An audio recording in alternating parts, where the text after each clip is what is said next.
Vous êtes la première star française? Oh, arrêtez ces conneries là. Je suis pas une star, ni une star française. Je suis pas star du tout. J'aime pas ça. Mieux qu'une star, Romy Schneider, c'était une femme que l'on n'oublie pas. 40 ans après sa disparition, elle a toujours sa place dans le cœur des Français. La beauté, ce visage simple. Ah oui, je l'admire. Pour moi, je trouve que c'est un modèle. Et puis c'est une femme qui était très émouvante. Un mythe. C'est notre Marilyn à nous. Elle a toujours rêvé d'être comédienne.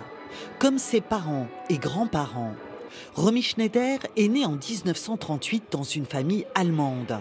Elle grandit en Autriche sur les plateaux et décroche son premier rôle aux côtés de sa mère.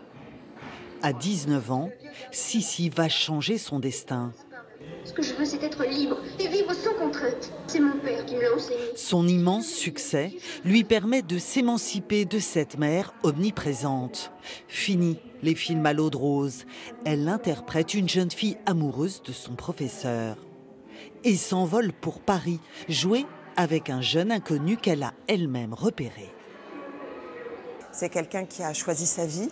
C'est quelqu'un qui a eu la volonté et la liberté de choisir Paris par amour pour Alain Delon, qui a choisi de quitter Paris pour aller à Berlin, pour se réinventer en femme mariée avec Harry Meyen et qui a eu David, pour aller 2 ans plus tard faire la piscine. Enfin, c'est quelqu'un qui a une liberté qui n'était pas du tout la même pour les femmes dans ces années-là. C'est pour ça qu'elle a ouvert un chemin.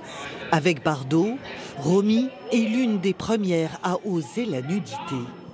Dans les années 70, elle incarne un nouvel idéal de femme. Dirigée par Claude Sautet, ils feront 5 films ensemble. Elle est au sommet de son art. Une actrice investie à 100% dans son travail, comme en témoignent ces petits mots écrits à ses réalisateurs. Romy, c'est quelqu'un qu'on n'oublie pas parce que les relations qu'elle crée avec le metteur en scène sont tellement proches, étroites, une sorte de fusion. Elle veut absolument être complètement pour l'histoire. Elle veut savoir comment le metteur en scène voit les choses, dans les moindres détails. Elle a tout donné à son art, malgré les drames qui ont endeuillé sa vie. La Cinémathèque rend hommage à son talent, autant qu'à sa personnalité, en avance sur son temps.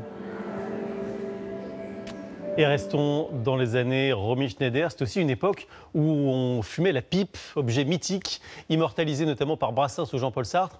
Aujourd'hui, il reste encore des artisans pipiers en France qui façonnent le bois pour fabriquer à chaque fois des modèles uniques.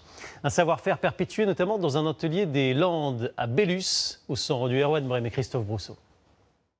Les passions grandissent parfois dans de petits ateliers. On ne compte pas le temps ici.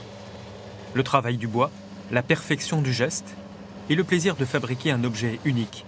Voilà ce qui anime Nicolas Gutiérrez. Mais oui, là on a un grain particulièrement régulier, avec de belles flammes sur tout le pourtour de la tête. Je me contente de suivre ce que veut le bois, quoi. Et on va chercher, au fur et à mesure qu'on travaille, qu'on affine la pipe, à venir vraiment épouser le plus possible le dessin du bois. Nicolas est l'un des rares artisans pipiers de France. Donc là, je suis en train de faire une mise en couleur de cette pipe. Sa matière de prédilection, la bruyère arborescente.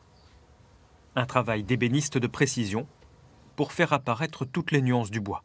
Là, il y a une impatience, justement, de voir le travail réussi ou non après le polissage.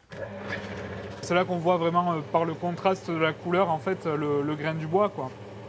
Là, j'arrive à avoir des flammes quand même un petit peu, donc c'est stries verticales un peu partout. Autodidacte, guidé par des artisans pipiers des Vosges, Nicolas exerce sa passion. Produire des pipes uniques, comme celle que ce client vient aujourd'hui chercher à l'atelier. Il se les fait offrir par des proches. Eh bien, ça, c'est un beau cadeau.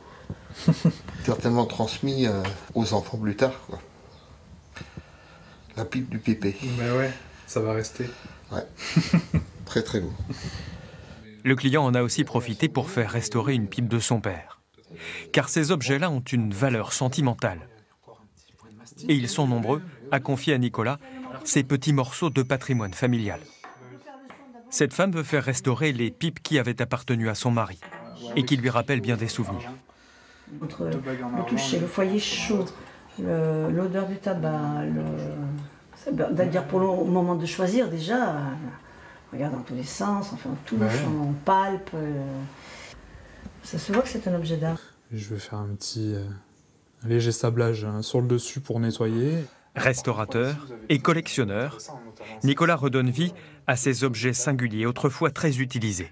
Il y avait plus de fumeurs de pipe que de fumeurs de cigarettes. Ouais. Fut un temps, effectivement, pendant une période, ça en vendait des millions par année qui partaient de Saint-Claude et qui s'exportaient partout dans le monde. Le plaisir de l'artisan, c'est de les fabriquer en partant d'un bois brut, séché pendant des années. Et les opérations sont minutieuses.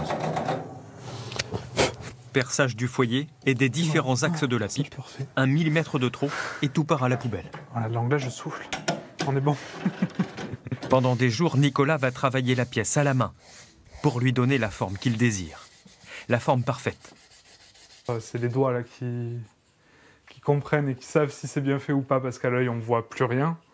Du fait de l'image du ponçage, en fait, on a tout matifié, mais voilà. Voilà, ici, je sais que voilà, faut que j'y revienne un petit peu de ce côté. C'est ça un petit peu qui me fascine là-dedans, c'est qu'on n'a jamais fini de découvrir des choses, d'apprendre des choses. On a un objet qui va porter votre signature et qui va traverser plusieurs générations. C'est pas rien. Un artisanat d'art dont il ne reste aujourd'hui que quelques représentants.